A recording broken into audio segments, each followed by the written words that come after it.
approval ng PO. Sino pong mag-check na? Si gumawa ng PO o yung lumagpas ka? Di ba dapat si gumawa ng PO, dapat i-ensure na hanggang doon lang siya kayo nanay. Opo, kasi kaysa madalang pa namin pag nagawa kami ng billing, mas madalang namin lumagpas pa lang.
Marami kaming PO na billing na OSM.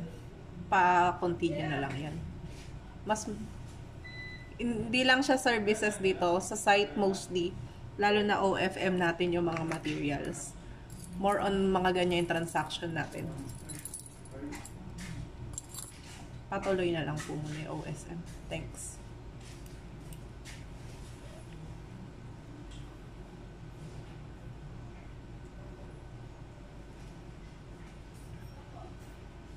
Ano kaya yun?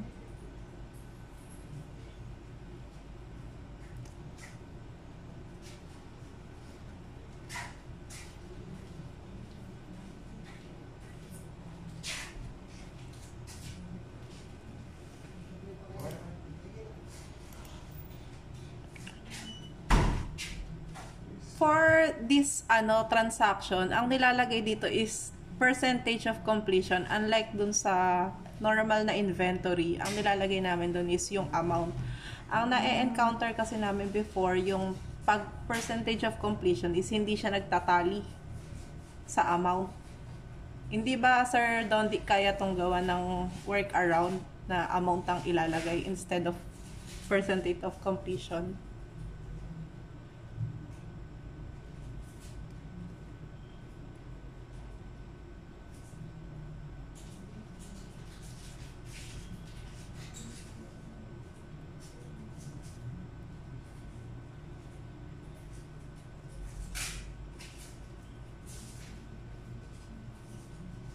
Ang problema, sir, 'di ba, especially sa item, sir, hindi nga siya nagma-match.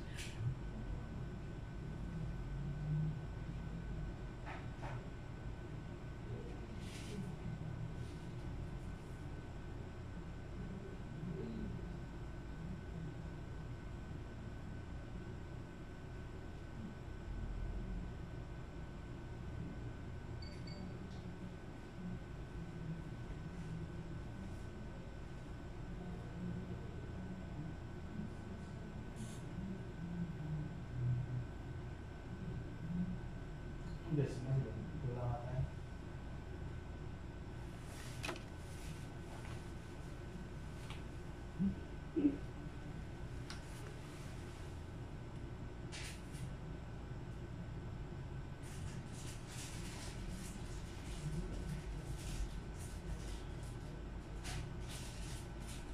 Pag hindi, sir, talagang mag-match, pwede siyang i-prism consideration.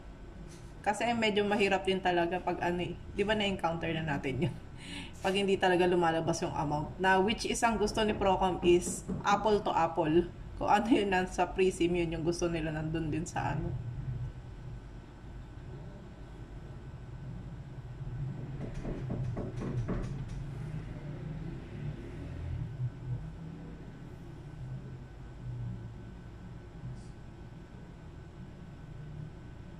Okay. Okay, sir. Sige, continue po. Thank you.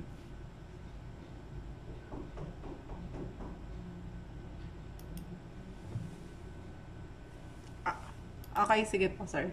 Thanks.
Sir, question, yung item code ba na lumabas na yun, di ba parang limit lang siya? Kung ano lang ba yung PNR, yun lang din yung lalabas o marami siyang item code?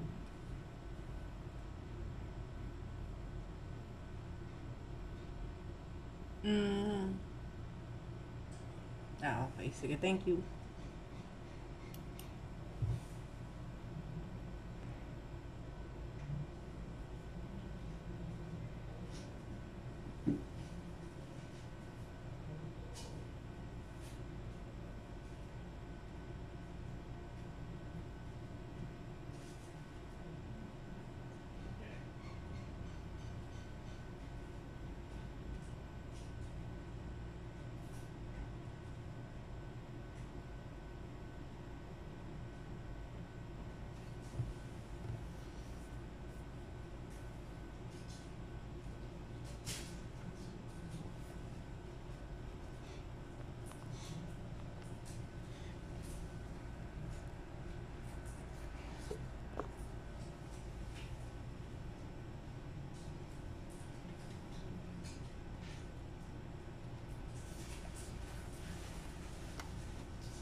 Kaya nagtuturo, di pa alam.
Makakala mo, madali yan pag isa-isa.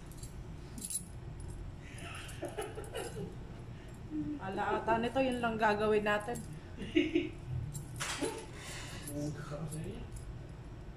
Alam mo pa ba yung... Hindi naman siya lahat sure sa tinuturo. May tatanong ko yung mga problema eh.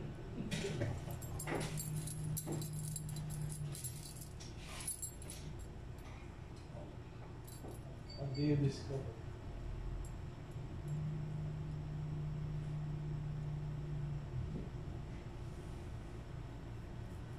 Bunga yan. Nakakala nito, ito lang gagawin natin. Kaya nga, i-check mo pa lahat. Wala natin yan.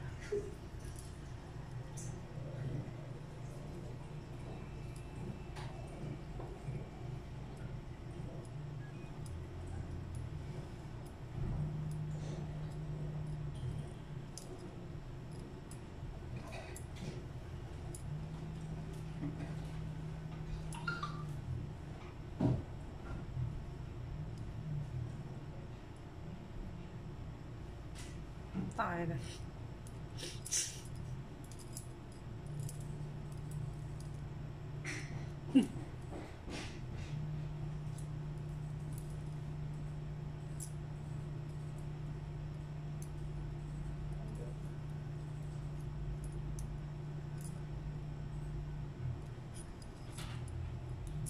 Kaya, hindi tinanggal yung kanina.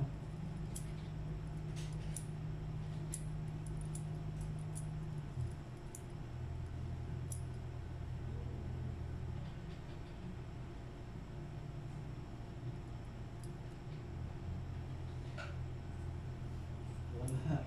Ang gumagawa niya.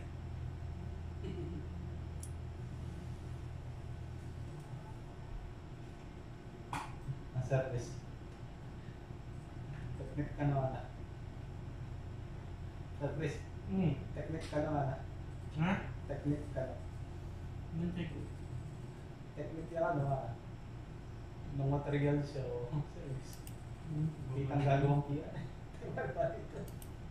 Actually, hindi siya services. Kasi cement yan eh.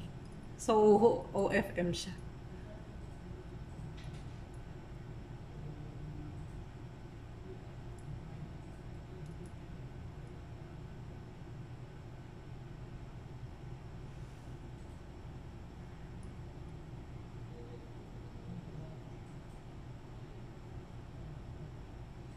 So, question.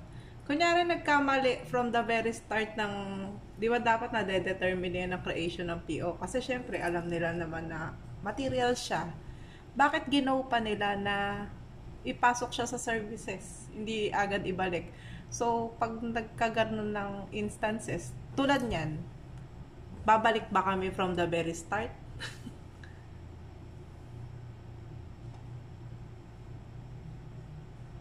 Exactly, sir.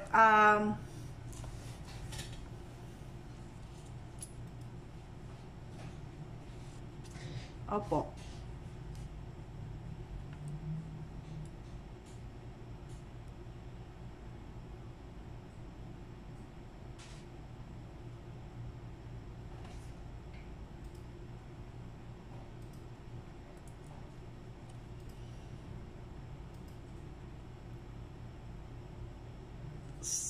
So, from the purchasing, hindi na nila ibabalik yan. Kung ano lang yung finid namin na information, go lang sila. Wala nang balance checking.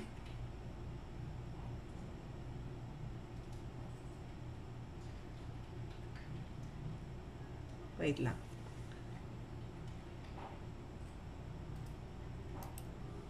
Rick, sinervices mo to? Hindi. Ha? Hindi. Materials na siya. Sir, as per Engineer Rick kasi, inano daw niya yan as materials. Pero I don't know, ba't naging, pagdating dyan, naging services.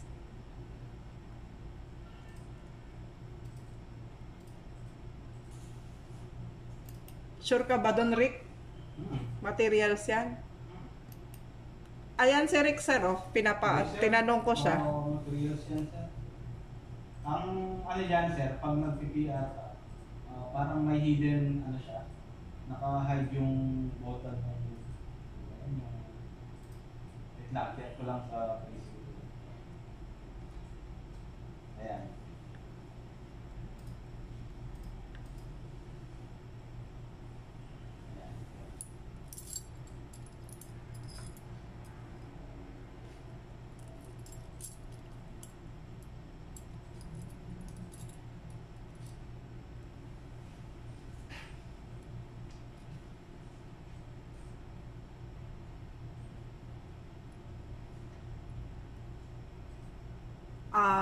Excuse me, Sir Kyle, hindi naman po kasi lahat ng gumagawa ng PR is sila din ang nagpa-process ng billing. Example for this one, yung cement na yan or RMC na yan. Si Engineer Rick po yung gumawa ng PR, pero since TA work yung pag-endorse ng billing, is hindi na namin, kami na yung nagpa-process niyan. So, hindi na namin alam kung paano niya ginawa yan. Pero, sure naman daw siya na sa materials niya pinasok. Sir, try mong mag-create ng PR na materials. Hindi naman, sir. Naka-hide yan. Pero meron siyang nakalitaw. Landscape camera. Hindi siya pwede ba?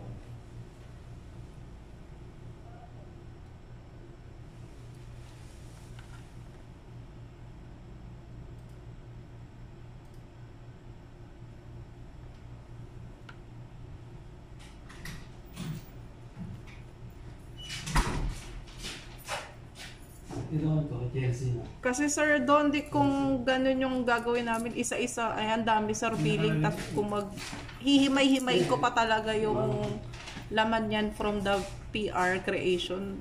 Sobrang tagal na per isang billing.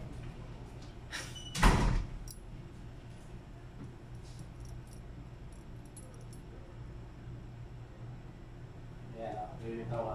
Natik siya.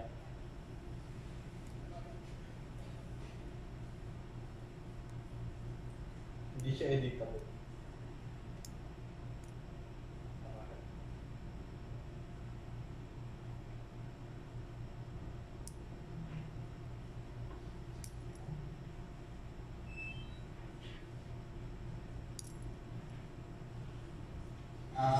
Hindi ko po alam sir eh. Pero naka-hide naman sa sir, tingnan mo. Kaya nung pag gumagawa ako ng PR, eh, siyempre ang nasa isip ko, wala yan. Kaya lang sir, ngayon na lang namin nalaman ngayon na automatic pala siya napupunta ng services kahit i-pick namin yung materials.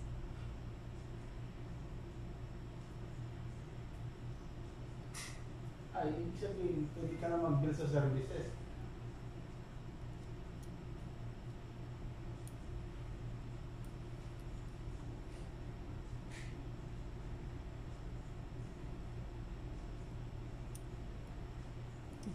Mga ganyan siya.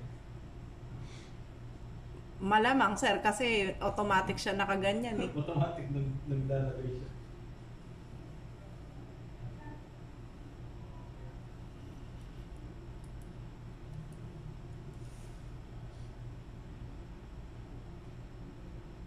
Hmm.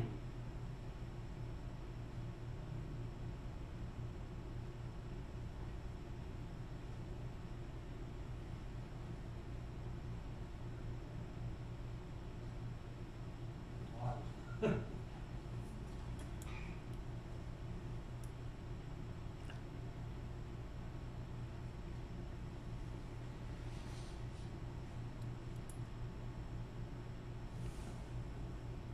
Hindi ko pwede i-test na.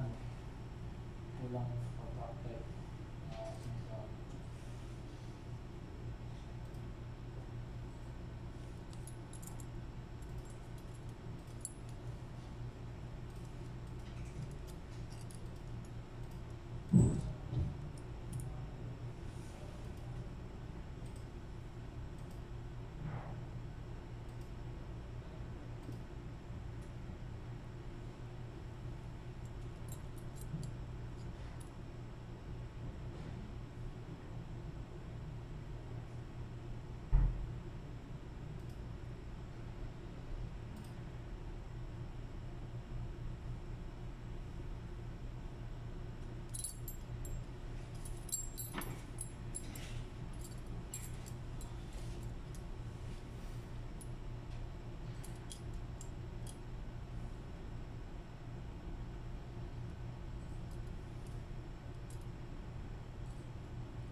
Sir, for example, Wala kang mic.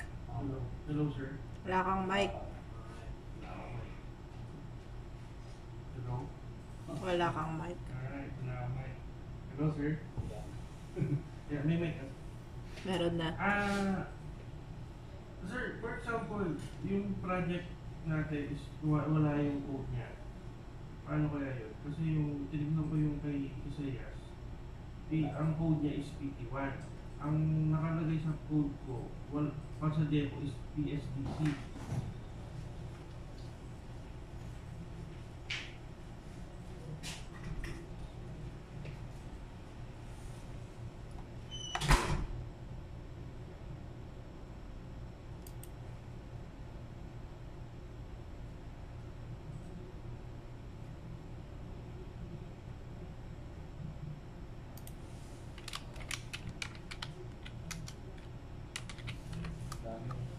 Ayan, sir, yung PSDC.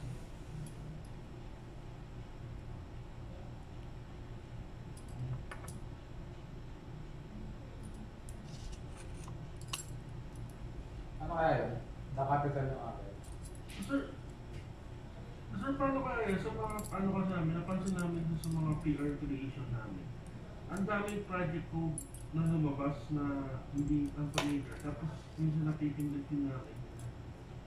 Hindi kaya pwedeng delete yun. Doon sa tamang code ng project. For example, sir, yung PT, Pasodeco, dapat PSDC. Ang nasa PR siya lang gamit.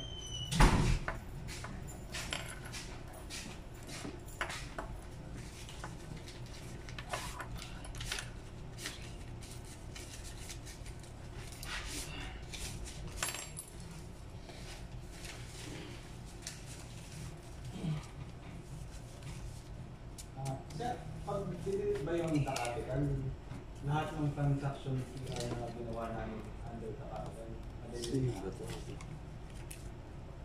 Yung walang resibo di umabot. hindi sir, baka pwedeng pagsamahan sila na ano, si CPRL. The capital kasi sir, CPRL. Dati kasi wala pa si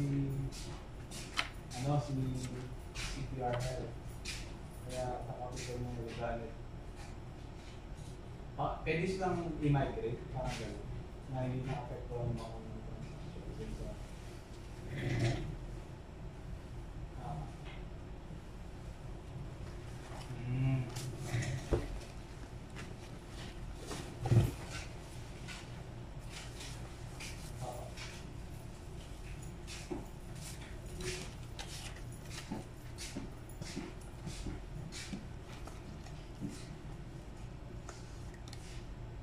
Ayan na lang, huwag mong natatanggalin na.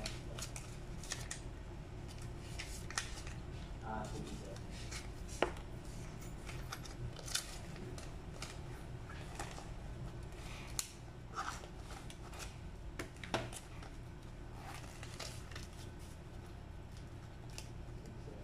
Sir, may time din naman na may ginawa ko dati na PR.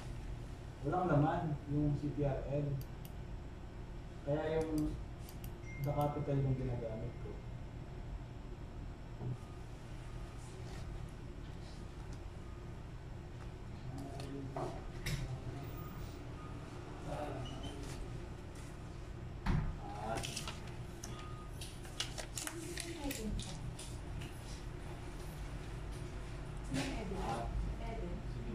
Eden? Nasa site eh. Ano yan? Nakopin na may Naka-open mic. Sorry.